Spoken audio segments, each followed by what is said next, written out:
Chicken প্রেমীদের কাছে chicken leg piece মানে তো বেস্ট একটা খাবার। আর আজকে আমি বানাতে চলেছি চিকেন লেগ পিস কারি। সো হ্যালো এভরিওয়ান, কি অবস্থা সবার, কেমন আছো সবাই? চিকেনের তো অনেক আইটেম খেয়েছো, বাট চিকেন লেগ পিস কারির এই আইটেমটা একবার ট্রাই করে দেখো, ট্রাস্ট মি এত সুন্দর হয়েছিল খেতে। চিকেন লেগ পিস কারি করার জন্য আমি এখানে অনেকগুলো লেগ পিস বের করে নিয়েছি, আর এটা আমি মাত্রই বের করেছি, যে কারণে এটা এখনো অনেকটাই বরফ রয়েছে। আর এখন আমি এটাকে জলে ভিজিয়ে রাখবো আধ ঘন্টার মতো। আধ ঘন্টা পরে দেখি লেগ পিস গুলো অনেকটাই সফট হয়ে গিয়েছে। আর আমি কড়াইয়ে হালকা একটু গরম জল করে নেবো, আর গরম জলটা কিন্তু একদমই হালকা গরম হতে হবে, কারণ অনেক বেশি গরম থাকলে লেগ পিসের চামড়াগুলি কিন্তু একদমই উঠে যাবে। হালকা গরম জলের ভিতরে লেগ পিসটাকে 5-7 মিনিটের মতো রেখে উঠিয়ে আবার ঠান্ডা জলে দিয়ে দিতে হবে। পিসগুলোকে ঠান্ডা জলে রেখে আমি চলে এসেছি মশলা ব্লিন্ড করতে। আর মশলায় থাকবে কাজু, কিশমিশ, কাঁচামরিচ, আদা, পেঁয়াজ, রসুন, জিরা, ধনিয়া, পাকা টমেটো। মশলাগুলো ব্লিন্ড করা হয়ে গেলে আমি চলে এসেছি চিকেনটাকে নুন, হলুদ আর লেবুর রস মাখাতে। আর এই তো আমি সুন্দর করে সবকিছু মাখিয়ে দিয়েছি। আর এই সাইডে কিন্তু আমি মশলাগুলো করে নিয়েছি।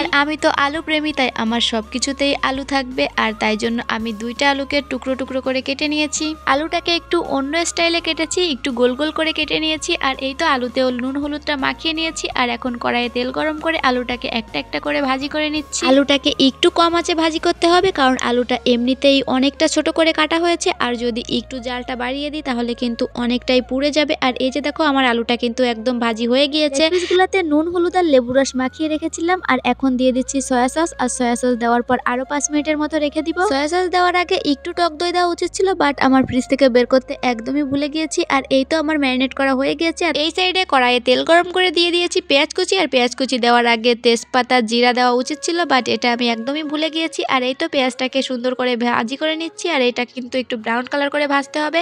আর পেঁয়াজটা যখন ভাজি হয়ে যাবে তখন দিয়ে দেবো আদা, রসুন আর পেঁয়াজ বাটা। আদা, পেঁয়াজ, রসুনটা একটু আগে দিতে হবে, কারণ এটা দিয়ে অনেকক্ষণ ভাজি করতে হবে, না হলে এটা থেকে একটা বাজে গন্ধ বের হবে। আর এই তো আমার পেঁয়াজ, রসুন, আদা বাটাটা একটু ভাজি হয়ে গিয়েছে। তারপরে দিয়ে দিলাম যে টমেটো পেস্ট করে রেখেছিলাম, টমেটো পেস্ট। আদা, পেঁয়াজ, রসুন আর টমেটোটা ভাজি হয়ে গেলে এর ভিতর দিয়ে দিতে হবে যে পেস্ট করে রাখা কাজু, কিশমিশ, বাদাম, জিরা, ধনে সবগুলো মশলাকে ভালো করে কষিয়ে নিতে হবে। সামান্য একটু জল দেওয়ার প্রয়োজন হলে জল দিয়ে নিতে হবে। আর এই তো আমার মশলাটাকে কষানো হচ্ছে। মশলাটাকে সামান্য কষানো হয়ে গেলে তার ভিতর দিয়ে দিতে হবে নুন আর হলুদ। আজকের রেসিপিতে কিন্তু আমি শুকনো মরিচ একদমই ইউজ করিনি। এদিকে মশলা কষানো কিন্তু একদম হয়ে গিয়েছে। আর এখন আমি যে লেগ পিসগুলো ম্যারিনেট করে রেখেছিলাম সেগুলাই দিয়ে দিচ্ছি। একে একে সব লেগ পিসগুলো তো দিয়ে দিলাম। শুকনো মরিচ ইউজ করিনি, যে কারণে কালারটা কিন্তু অনেকটাই সবুজ সবুজ এসেছে। এই তো আমার লেগ পিসগুলো দিয়ে দেওয়া হয়ে গিয়েছে। এখন এতে সামান্য জল দিয়ে লেগ পিসগুলোকে সুন্দর মতো সেদ্ধ করে নিতে হবে। ব্লেন্ডারের কৌটা ধুয়ে যে জলটুকু হয়েছিল সেটুকুই দিয়ে দিলাম, এক্সট্রা কোনো জল দেইনি, হালকা একটু জল দিয়েছি, যেটাই সেদ্ধ হয়ে যাবে। লেগ পিসগুলো সেদ্ধ হয়ে আসলে দিয়ে দিতে হবে কাঁচা মরিচ। আর কাঁচা মরিচ দেওয়ার পর গরম মশলা গুঁড়া দিয়ে নামিয়ে নিলেই আমাদের লেগ পিস কারি একদমই রেডি।